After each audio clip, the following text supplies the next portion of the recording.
తెనుగోళ్ళు ఇచ్చిన శిల్పక పండ్లు తేనె మామిడి పండ్లు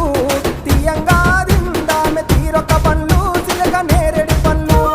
కాబోళ్ళు ఇచ్చిన మక్క కంకులు అవి పాల కంకులు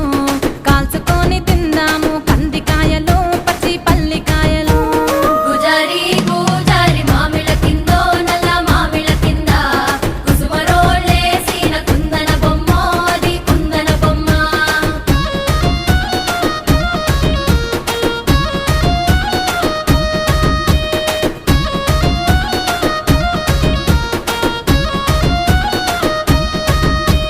బెస్తోలు పెట్టిన పచ్చి చేపలు